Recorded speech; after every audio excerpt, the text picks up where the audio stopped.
കൊച്ചി പനമ്പള്ളി നഗറിൽ വീട് കുത്തി തുറന്ന് മോഷണം. രവിപുരം റെയിൽവേ ഗേറ്റിന് സമീപമാണ് ഈ സംഭവം ഉണ്ടായത്. ഇതര സംസ്ഥാനക്കാരായ 2 മോഷ്ടാക്കളുടെ ചിത്രം CCTVയിൽ പതിഞ്ഞിട്ടുണ്ട്.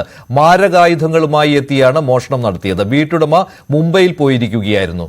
വിവരങ്ങളുമായി നവമി ദിനേശിന്റെ റിപ്പോർട്ടിലേക്ക്. ശനിയാഴ്ച പുലർച്ചെയാണ് ലൂയിസ് ഫിലിപ്പ് എന്ന വ്യക്തിയുടെ വീട്ടിൽ മോഷണം നടന്നത്. CCTV പരിശോധിച്ചതിൽ നിന്നാണ് മോഷണ വിവരം കുടുംബം അറിയുന്നത്. ഇവർ വ്യാഴാഴ്ച മകന്റെ വീട്ടിലേക്ക് മുംബൈയിലുള്ള മകനെ കാണാൻ വേണ്ടി പോയിരുന്നു. നാളെ മാത്രമേ തിരിച്ചെത്തൂ. ഇത് അറിഞ്ഞുകൊണ്ട് തന്നെയാണ് കൃത്യമായി ഈ വീട്ടിൽ മോഷണം നടത്തിയതെന്നുള്ള നിഗമനത്തിലാണ് പോലീസ് എത്തിയത്. ഈ വീട്ടിന് സമീപത്ത് താമസിച്ചിരിക്കുന്ന ഇതര സംസ്ഥാന തൊഴിലാളികളിലെ 2 പേരെ ആണ് പോലീസിന് സംശയമുള്ളത്. ഈ CCTV ദൃശ്യങ്ങളിൽ നിന്നും ആണ് ഈ ഇതര സംസ്ഥാന തൊഴിലാളികളായ 2 യുവാക്കളാണെന്ന നിഗമനത്തിൽ പോലീസ് എത്തുകയും ചെയ്തത്.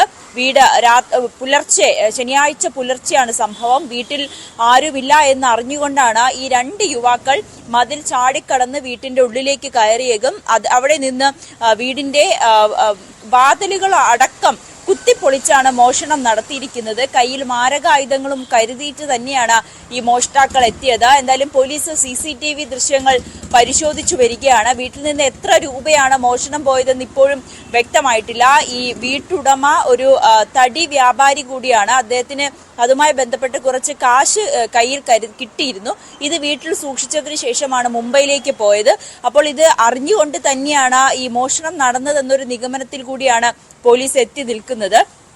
ഈ വീട്ടുടമ നാട്ടിലേക്ക് തിരിച്ചെത്തിയാൽ മാത്രമേ വീട്ടിൽ നിന്നും പണം മാത്രമാണോ മറ്റേതെങ്കിലും വസ്തുക്കൾ മോഷണം പോയിട്ടുണ്ടോ എന്ന് കൃത്യമായി അറിയാൻ സാധിക്കുകയുള്ളൂ. എന്തായാലും പോലീസ് അന്വേഷണം നടത്തുകയാണ്. ഈ CCTV ക്യാമറകൾ കേന്ദ്രീകരിച്ചും അതോടൊപ്പം സമീപത്ത് താമസിക്കുന്ന ഇതര സംസ്ഥാന തൊഴിലാളികളെയും പോലീസ് ചോദ്യം ചെയ്തു വരികയാണ്. ഈ ദൃശ്യങ്ങൾ കാണാൻ വളരെ ഞെട്ടിപ്പിക്കുന്ന സംഭവം തന്നെയാണ്. മുഖംമൂടി ധരിച്ചാണ് 2 യുവാക്കളും രാത്രി വീട്ടിലേക്ക് മതിലുകൾ ചാടിക്കടന്ന് വീട്ടിന്റെ ഉള്ളിലേക്ക് വരികയും ഈ വീട്ടിലെ അലമാരകളും ഒപ്പം കതകും ഒക്കെ കുത്തിപ്പൊളിച്ചത്. വീട്ടിന്റെ അലമാരയിൽ ഇരുന്ന വസ്ത്രങ്ങളെല്ലാം വലിച്ചു വാരി ഇട്ടിരിക്കുന്ന ഒരു സാഹചര്യത്തിലാണ് കാണപ്പെട്ടത്.